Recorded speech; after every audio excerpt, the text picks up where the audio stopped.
Next sum is find a vector in the direction of vector a bar I cap minus 2j cap that has magnitude 7 units.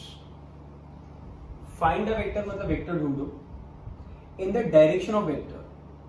So पहले ये बताओ कि अगर vector ढूंढना है तो वेक्टर फाइंड करने के लिए जो फॉर्मूला पढ़ाया था आपको वो क्या था?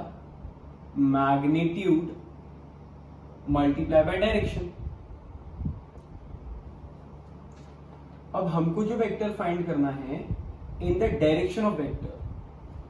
Suppose this is the vector V required and this vector is in the direction of another vector A bar as I cap minus 2j cap that has magnitude 7 units. ये magnitude 7 units A का है या required vector का है? Required vector का magnitude शायद 7 है. तो हमारे पास में जो magnitude है वो तो वैल्यू पता ही है कि वो 7 units है. अब अगर वेक्टर चाहिए तो हमको सिर्फ डायरेक्शन ही फाइंड करना बाकी है. जो हमको डायग्राम में तो देख के समझ में आ रहा है कि रिक्वायर्ड वेक्टर का direction is same as direction of this. So अब क्या करना पड़ेगा? Here comes the unit vector. अब आएगी यूनिट वेक्टर की इंपॉर्टेंस.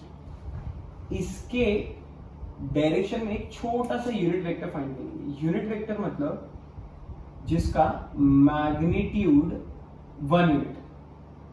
अब इस 1 यूनिट वाले मैग्नीट्यूड को डायरेक्शन है और इस डायरेक्शन को इस मैग्नीट्यूड से मल्टीप्लाई करेंगे तो ये 1 यूनिट है वो 7 यूनिट्स बड़ा हो जाएगा जब 7 से मल्टीप्लाई करेंगे और वो ये वेक्टर बनके मिल जाएगा. वापस आप रिवाइंड करके भी देख सकते हो. Required vector has magnitude 7 units. So the required vector just needs direction. इसका डायरेक्शन ए बार के जैसा है तो पहले अपन ए बार का यूनिट वेक्टर फाइंड करेंगे जिसको आप ए कैप से भी डिनोट कर सकते हो. और क्योंकि यूनिट वेक्टर तो इसका मैग्नीट्यूड तो 1 ही है लेकिन अगर इस मैग्नीट्यूड 1 को मैं 7 से मल्टीप्लाई करूं तो ये 7 बार बड़ा होकर मिलेगा जो शायद रिक्वायर्ड हो जाएगा. सेम डायरेक्शन सेम मैग्नीट्यूड ये दोनों सेम बन जाएंगे. देखते हैं. A cap is vector upon its magnitude. वो अच्छा समझिए. इस सम से आपको इंपॉर्टेंस ऑफ यूनिट वेक्टर समझ में आएगी कि वो कैसे यूनिट वेक्टर दूसरा वेक्टर ढूंढने में मदद करता है. So unit vector is vector upon its magnitude. Vector upon its magnitude is under root of 1 plus 4 which is I cap minus 2j cap upon 5. अब इसके अलावा हमको शायद रिक्वायर्ड वेक्टर के लिए जो मैग्नीट्यूड 7 पता था उसको मल्टीप्लाई कर देंगे directions. So the answer will be 7 into I minus 2j upon root 5. So the final answer is 7 by root 5 I minus 2j. I hope ये समझा. बहुत अच्छा समझा ये. Next sum. Find the distance of the point to each of the following. From xy plane and from y axis. Sum solve करने के पहले ना आपको कुछ फॉर्मूलेस पहले पढ़ाए थे मैंने. Distance of point from axis and distance of point from plane rather from xy plane. तो मैंने आपको एक ट्रिक दी थी कि छोटा नाम है तो बड़ा फॉर्मूला रहेगा और अगर बड़ा नाम है तो छोटा फॉर्मूला रहेगा. जो वैल्यू मिसिंग है वो. अब एक्स वाई में कौन सा मिसिंग है? जेड. एक्स में वाई जेड मिसिंग था. एंड क्योंकि ये सब डिस्टेंसेस हैं तो इसको आप मॉड में ही रखेंगे. कहीं ये नेगेटिव आ जाए तो मॉड्यूलस इसको पॉजिटिव कर दे बिकॉज डिस्टेंस है. इस समय देखते हैं. Distance of this point from X Y plane. बड़ा नाम छोटा formula. So distance of point 4 - 2 6 from XY plane is XY तो Z वाला वैल्यू जो मिसिंग है वो 6 यूनिट्स। फिफ्थ वाला देखते हैं, distance of point from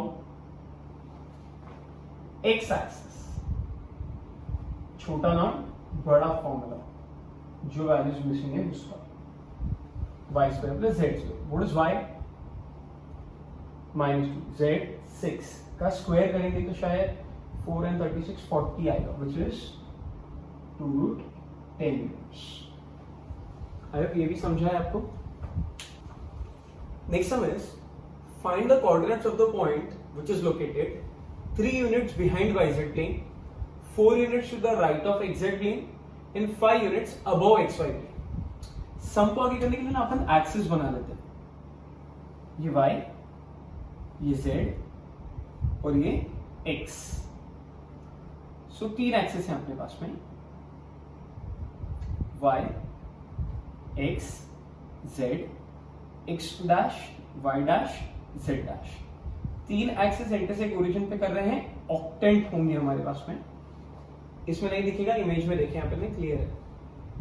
3 units behind yz plane, this is yz plane और ये yz प्लेन में पीछे की तरफ जाना है, मतलब आप शायद नेगेटिव x के साइड से डील करने वाले हैं। पॉजिटिव x में नहीं है, क्योंकि पॉजिटिव x ओरिजिन के आगे होता है, अपन पीछे जा चुके हैं। सो बिहाइंड yz प्लेन मतलब नेगेटिव x आएगा। 4 units to the right of xz plane, xz plane के राइट साइड में हो गया। अब राइट साइड में आने की वजह से शायद हम नेगेटिव y से डील करेंगे। राइट ऑफ xz प्लेन मतलब negative y। 5 units above xy plane, xy plane के ऊपर की तरफ हो, तो मेरे ख्याल से आप पॉजिटिव z से डील करने वाले। और इन तीनों बातों को ध्यान में रख के अगर देखेंगे तो शायद हम सेकेंड ऑक्टेंट में हैं। एंड सेकेंड ऑक्टेंट में आप साइन देखोगे अगर, तो x नेगेटिव है, y पॉजिटिव है और z भी शायद पॉजिटिव है। अब आप वैल्यूज देख लो, 3 units behind yz plane, yz plane में पीछे की तरफ x होता है, तो x पे 3 यूनिट्स मतलब -3।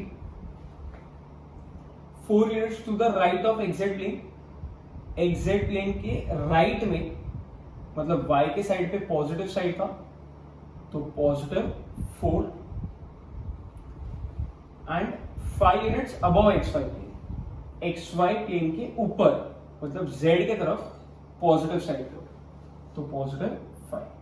So the point is -3, 4, 5। ये इसका एग्जैक्ट कोऑर्डिनेट्स को कोऑर्डिनेट ढूंढ लेते हैं। देखो ऐसे भी कर सकते हैं, 3 units behind yz plane, y और z में x मिसिंग और हमको पता चला yz के पीछे जाना है, so -x। Right of xz plane, xz plane के राइट में जाना है, कौन सा वैल्यू मिसिंग है? x z में y, तो पॉजिटिव y पता चला यहां से। 5 यूनिट्स अबव, कौन सा मिसिंग है? z। अब नेगेटिव या पॉजिटिव को देख लो, अबव xy प्लेन, ऊपर की तरफ, तो पॉजिटिव। ऐसे भी समझ सकते हैं आप, जो वैल्यू मिसिंग है वो लिख लो पहले, फिर आप राइट या लेफ्ट, आगे या पीछे, ऊपर या नीचे, उसके बेसिस पे साइन भी डिसाइड कर सकते हैं। Next up, find the area of the triangle with the vertexes this and this. आपको 3 वर्टेक्सेस दिए हुए और आपको area of the triangle find करना है। पहले तो ट्राइंगल बना लेते हैं और इनको एक नाम दे देते हैं, A B C। कोऑर्डिनेट्स क्या लिखेंगे आप? 1, 1, 0, 1, 0, 1 एंड 0, 1, 1। अब आपको इसका एरिया फाइंड करना है। अब एरिया ऑफ ट्राइंगल फाइंड करने के लिए तो अपने पास बहुत सारे फॉर्मूलेज हैं, half into base into height और हेरॉन्स फॉर्मूला है, स्कूल में था ये सब आपको शायद। एक और है वो ½ r² sin theta, 11th standard में था। एक है √3/4 इंटू साइड स्क्वायर, बट ये जो फॉर्मूला है इक्विलेटरल ट्राइंगल के लिए यूज होता है। लास्ट वाला जो पढ़ा, अब देखते हैं कि यहाँ पे करें कैसे सॉल्व। पहले तो आपको पॉइंट का वेक्टर बनाना है, तो आपको पोजीशन वेक्टर्स डिफाइन करने पड़ेंगे। Let a bar b bar c bar with position vectors. देखो पॉइंट से वेक्टर बनाना है तो पोजीशन वेक्टर को ओरिजिन से ज्वाइन करना पड़ता है, याद आ रहा है। Let a bar b bar c bar with position vectors of points a b c with respect to origin. तो आपके पास में a बार आएगा, b बार आएगा और c बार आ जाएगा। जब भी वर्टिसेस हो, स्मॉल a बार अगर लिखना है आपको तो आपको सेंटेंस लिखना ही पड़ेगा। आंसर आएगा i कैप j कैप, 0 के से k गया। यहां पे आएगा i कैप, 0 के से j गया तो k कैप। इधर आएगा j cap plus k cap. So हमने हर एक पॉइंट्स के वेक्टर्स बना लिए हैं। अब हमको एरिया में इंटरेस्ट है। सो एरिया में इंटरेस्ट है तो साइड्स फाइंड करते हैं। Let us find AB bar. Can we find AB bar? Rather how to write AB bar? B bar minus A bar small करके तोड़ के लिखना होता है, सबट्रैक्ट करके। B bar minus A bar, I minus I, 0 आएगा। J तो है ही नहीं तो minus J, K minus K ही नहीं है तो K बच जाएगा। ये भी बार आया। अब BC बार निकालते हैं। How to find BC bar? C bar minus B bar, C minus B। Starting I से होता है बट I है ही नहीं, तो दिस माइनस दिस करेंगे तो माइनस I आएगा पहले। J माइनस ऊपर J नहीं है तो J बच जाएगा,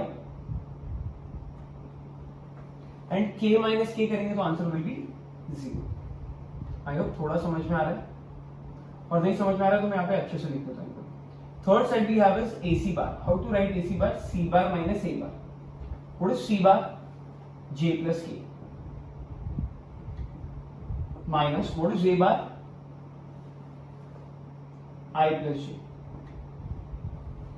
सबट्रैक्ट, ब्रैकेट ओपन करोगे तो माइनस I माइनस J हो जाएगा, जिसकी वजह से J J कैंसिल हो जाएगा और आपके पास में खाली इतना आंसर बच जाएगा, K माइनस I, जिसमें से I पहले लिखते हैं और K बाद में लिखते हैं। आई होप यहां तक समझो। सो अपने पास में तीनों साइड्स अवेलेबल है, और तीनों साइड में एक खास बात है कि अगर अपन हर एक साइड का मैग्नीट्यूड देखेंगे ना तो वो √2 आ रहा है। -1 का स्क्वायर, 1 का स्क्वायर 2। BC का मैग्नीट्यूड भी अगर निकालेंगे तो √2 आ रहा है, और AC का मैग्नीट्यूड भी अगर निकालेंगे तो आंसर √2 आ रहा है। सो तीनों साइड्स इक्वल होने की वजह से ये इक्विलेटरल ट्राइंगल हो चुका है। और अगर ये इक्विलेटरल ट्राइंगल है तो इक्विलेटरल ट्राइंगल का एरिया फाइंड करने के लिए formula is √3/4 into side square.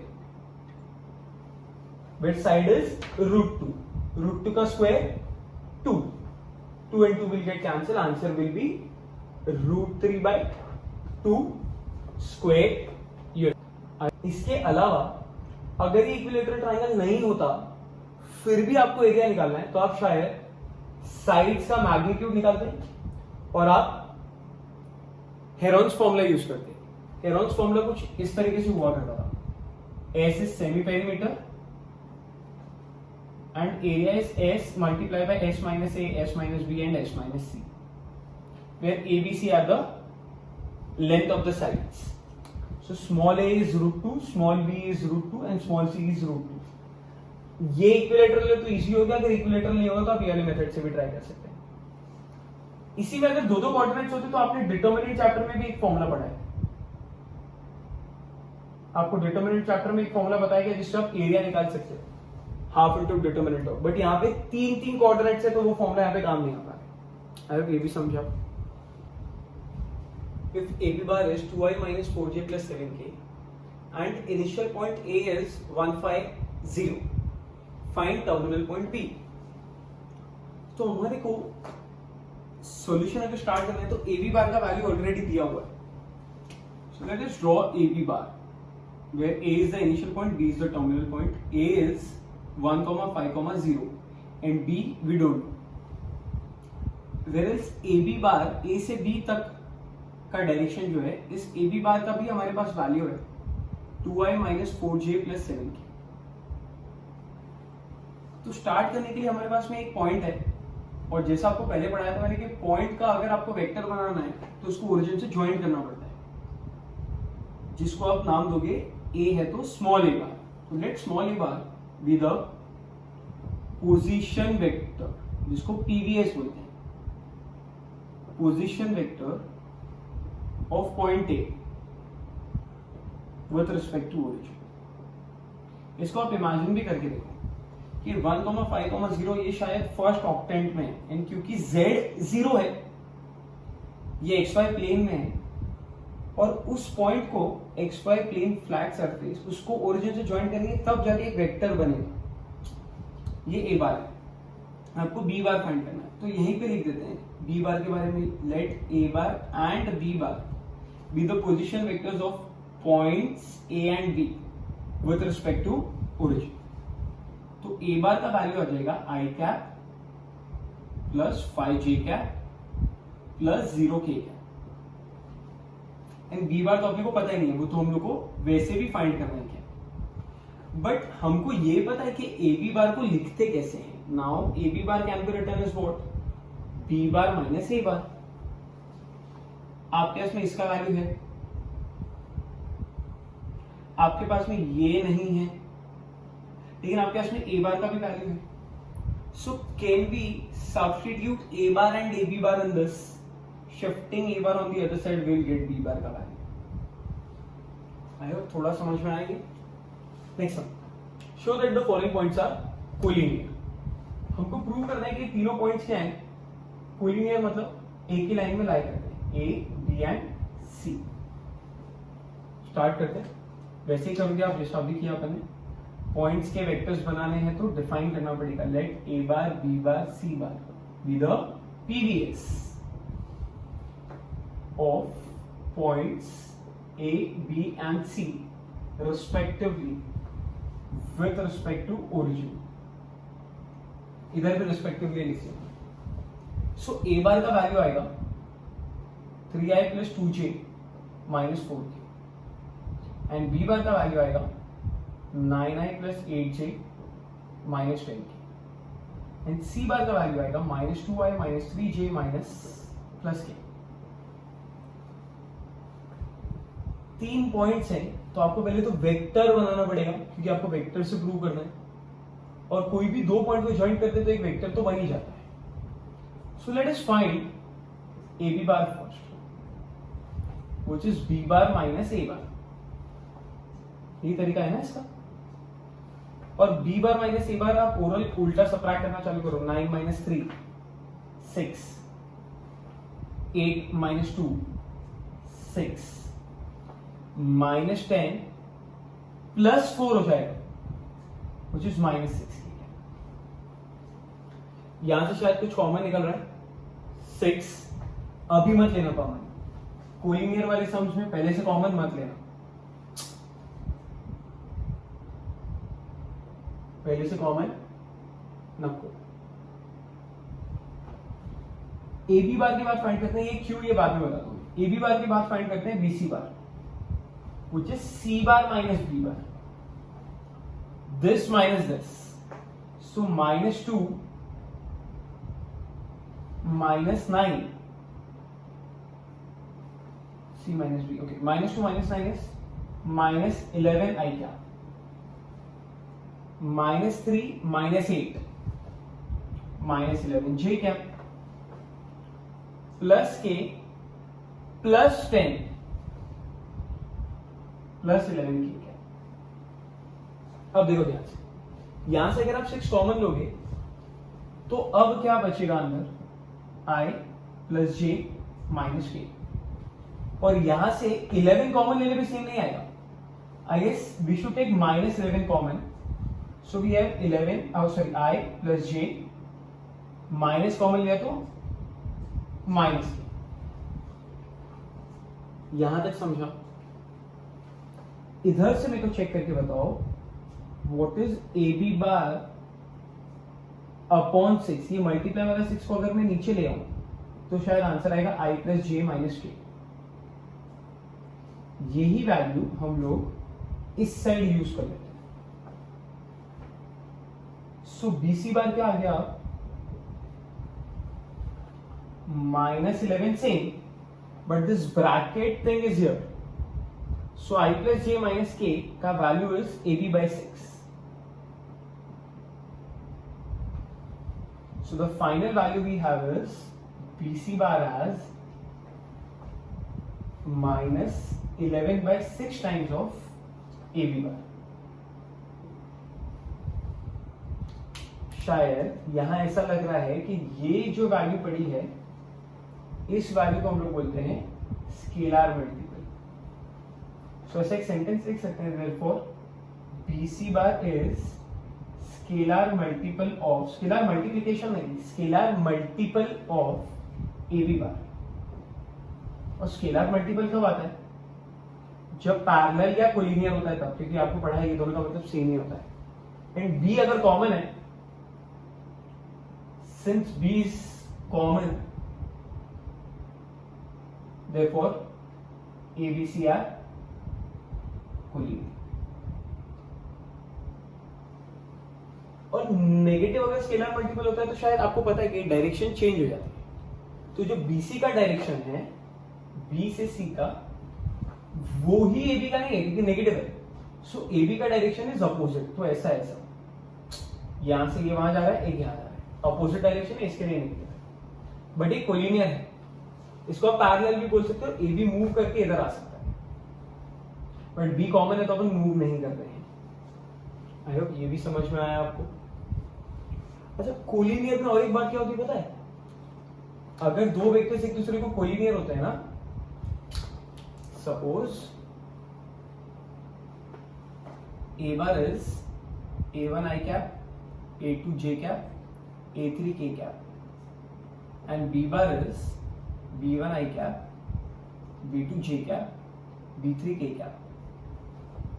A bar and b bar are collinear या फिर पैरेलल। अगर ये दोनों एक दूसरे को कोलिनियर या पैरेलल है ना, तो कंपोनेंट्स प्रोपोर्शनल होते हैं। कंपोनेंट्स आर प्रोपोर्शनल, मतलब A1 upon B1, A2 upon B2, A3 upon B3। वो अच्छी चीज है जो पहले अपन ने डिस्कस नहीं की है, लेकिन अभी आप याद रख सकते हैं कि अगर दो वेक्टर्स एक दूसरे को पैरेलल या कोलिनियर है, A bar and B bar are collinear और parallel, then components are proportional. ये भी आएगा आपको 5.3 में। अभी तक के लिए याद रखो, आगे सम्स में आप यूज कर सकते हैं। Next sum is express this vector as the linear combination of this and this vector. मतलब इस वेक्टर को एक्सप्रेस करना है as the linear combination of other 3 vectors. देखो, इसको पढ़ के और उस साइड 3 वेक्टर्स देख के हमको शायद ये याद आ रहा है, D bar is M B bar plus N B bar plus P C bar, या ये याद आना चाहिए आपको। सॉल्यूशन स्टार्ट करते हैं। ऑलरेडी वेक्टर्स दिए हैं, पॉइंट्स नहीं दिए हैं। अगर आपको पॉइंट दिए होते तो आप वो लिखते, लेट ए बार बी बार वगैरह वगैरह वगैरह with the position vectors. Already vectors ही दिए हुए हैं तो हमको पहले इनको डिफाइन करना पड़ेगा, नाम तो सबको देना पड़ेगा, ए बार बी बार सी बार डी बार। अरे जब तक आपको इनका नाम नहीं पता रहेगा तो आप आगे किसी भी अंजवाल को देख के नाम देता है ना, ये मेरी वाली है, ये उसकी वाली है, ऐसे अपन यहां पे नाम दे रहे, इसको ए बार बोलेंगे,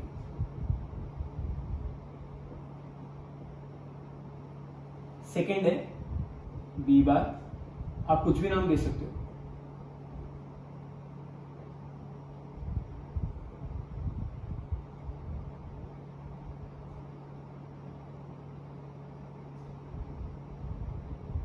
मैंने ABCD दिया, आप कोई हीरो हीरो, अरे अपना फेवरेट हीरो जॉनी भाई, आप ऐसा भी दे सकते हो, GSM के सुपरस्टार्स है ना ये सब। चलो आगे देखो, एक्सप्रेस दिस वेक्टर, मतलब express A bar as combination of other 3 vectors. So मैं इसको ऐसा लिख देता हूं, X B bar, Y C bar and Z D bar. ये हमको एक्सप्रेस करना है, ये प्रूव्ड नहीं है, हमको प्रूव करना है कि this is the combination of other 3। So we need to prove this, और ये तब प्रूव होगा, और ये तब प्रूव होगा जब हमको X Y एंड Z मिलेगा। क्योंकि आपको A B C D तो पता है, हमको क्या नहीं पता है, X Y और Z ये हमको नहीं पता है, ये ढूंढना पड़ेगा। जैसे ये मिल जाएगा तो ये दोनों प्रूव हो जाएंगे इक्वल। स्टार्ट करते हैं, एक वैल्यू डालने, उड़ सही बात, -i -3j plus 4k is equal to x times b bar 2i plus j minus 4k, y times c bar 2i minus j plus 3k and z times d bar 3i plus j minus 2k।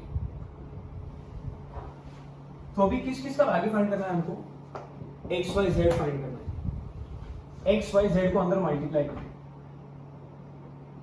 थोड़ा ज्यादा गंदा हो जाएगा वो side पे, but अगर आप समझ सकते हैं तो देखो, x i के साथ भी आएगा, y i के साथ भी आएगा और z i के साथ आएगा। सो हम लोग i ही कॉमन ले लेते हैं। मैं एक स्टेप स्किप कर रहा हूं जो बहुत बड़ा और गंदा स्टेप है, आप समझने का ट्राई करना। इधर x मल्टीप्लाई होगा तो एक i वाला टर्म आएगा, इधर y मल्टीप्लाई होगा तो एक i वाला टर्म आएगा, और इधर z मल्टीप्लाई होगा तो वापस एक i वाला टर्म आएगा। तो मैंने i कॉमन ले लिया और अंदर आएगा 2x plus 2y plus 3z। Similarly ना j वाले भी टर्म्स आएंगे, हेल्प करना मेरी। x j में से x कॉमन, j कॉमन लीजिए तो x बचा, minus y plus z। Similarly last वाले में से k कॉमन लेते हैं, so we have minus 4x plus 3y and minus 2z and now equal to k। वो साइड भी एक वेक्टर है i j के, और इक्वल टू a साइड भी एक वेक्टर है i j के। So by equality of vectors, compulsory लिखना होता है ये, by equality of vectors, vectors को इक्वेट कर रहे हैं तो हमको ऐसे एक इक्वेशन मिलेगा, 2x plus 2y plus 3z as -1। j को j से कंपेयर करेंगे तो x minus y plus z is equal to -3, and k को k से करेंगे तो -4x plus 3y minus 2z is equal to 4। So now we have 3 equations with us, equation 1 2 and 3, और ये 3 इक्वेशन को सॉल्व करेंगे तो हमको शायद x y z का वैल्यू मिल जाएगा, and we can solve this using Cramer's rule, जो आपको डिटर्मिनेंट्स में सीखा है। ये आप खुद से यूज करके x y z का वैल्यू फाइंड करें। जैसे आपको x y z आ जाएगा, वो x y z सब्स्टिट्यूट करना है इसमें,